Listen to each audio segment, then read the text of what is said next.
ಈ ಕೃತಿ ಪುರಂದರ ಸಾಗರ. ಶಕ್ತಿ ಇದ್ದಷ್ಟು ಆಳಕ್ಕಿಳಿಯಬಹುದು.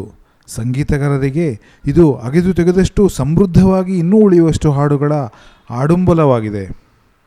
ದಾಸ ಸಾಹಿತ್ಯದ ಬಾಂಧಳದಲ್ಲಿ ಮೂಡಿದ ಕಾಮನ ಬೆಲಿನ ಸ್ವರ್ಣರಂಜಿತವಾದ ಪುರಂದರ ಸೌಂದರ್ಯದ ಇಂದ್ರಚಾಪ ದರ್ಶನ ಈ ಕೃತಿಯಲ್ಲಾಗುತ್ತದೆ.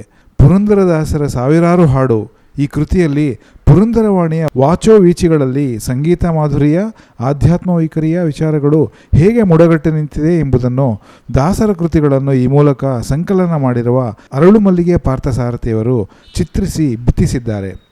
ಜಗದೋದ್ಧಾರಣ ಆಡಿಸಿದಳೆ ಶೋಧೆ, ಕೃಷ್ಣಾನಿ ಬೇಗನೆ ಬಾರೋ, ಕೃಷ್ಣ ಎನ್ನಬಾರದೆ, ಭಾಗ್ಯದ ಲಕ್ಷ್ಮೀ ಬಾರಮ್ಮ, ಆಚಾರವಿಲ್ಲದ ನಾಲಿಗೆ. ದಾಸರ ಪದಬತ್ತಳಿಕೆಯಿಂದ ಮೂಡಿಬಂದಿರುವ ಇಂತಹ ಸಾಹಿತ್ಯಗಳಿಗೆ ಲೆಕ್ಕವೇ ಇಲ್ಲ, ಹಾಗೂ ಸಾವಂತೂ ಖಂಡಿತ ಇಲ್ಲ. ಅಂದು ಇಂದು ಎಂದೆಂದಿಗೂ ದಾಸರ ಕೃತಿಗಳು ಕನ್ನಡಿಗರ ಜೀವನದಲ್ಲಿ ಬೆಳಕನ್ನು ಮೂಡಿಸುವ ರವಿಕಿರಣವಿದ್ದಂತೆ ಹಾಗೂ ಕನ್ನಡ ಸಂಗೀತದ ಪರಂಪರೆಯ ಅಮೂಲ್ಯ ಭಾಗವಾಗಿದೆ ಎಂದು ಅರಳುಮಲ್ಲಿಗೆ ಪಾರ್ಥಸಾರಥಿಯವರು ಈ ಕೃತಿಯಲ್ಲಿ ಸಾರಿದ್ದಾರೆ. ಪುರಂದರದಾಸರ ಪ್ರತಿಯೊಂದು ಹಾಡು ಮತ್ತು ಕೃತಿಯು ನೈತಿಕತೆ, ಭಕ್ತಿ, ಧರ್ಮ, ಸಾಮಾಜಿಕ ಸಮಸ್ಯೆಗಳ ಮೇಲೆ ಆಧಾರಿತವಾಗಿದೆ.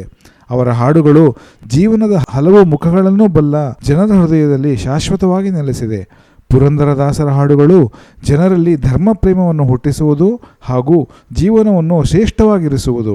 ಅವರ ಹಾಡುಗಳ ಮೂಲಕ ನಾವು ಧರ್ಮದ ಮತ್ತು ನೈತಿಕ ಸಿದ್ಧಾಂತಗಳನ್ನು ಕಲಿಯುತ್ತೇವೆ ಮತ್ತು ನಮ್ಮ ಜೀವನವನ್ನು ಸಮರ್ಥಗೊಳಿಸುತ್ತೇವೆ. ಈ ನಿಟ್ಟಿನಲ್ಲಿ ಈ ಕೃತಿಯು ಅತ್ಯಂತ ಪೂಜ್ಯನೀಯವಾಗಿದೆ. ಈ ಕೃತಿಯು ಬೆಂಗಳೂರಿನ ಓಂಕಾರ ಪಬ್ಲಿಷರ್ನಿಂದ ಸುಂದರವಾಗಿ ಮುದ್ರಿಸಲ್ಪಟ್ಟಿದೆ. 562 ಪುಟಗಳನ್ನು ಒಳಗೊಂಡಿರುವ ಇದರ ಬೆಲೆ 500 ರೂಪಾಯಿಗಳು.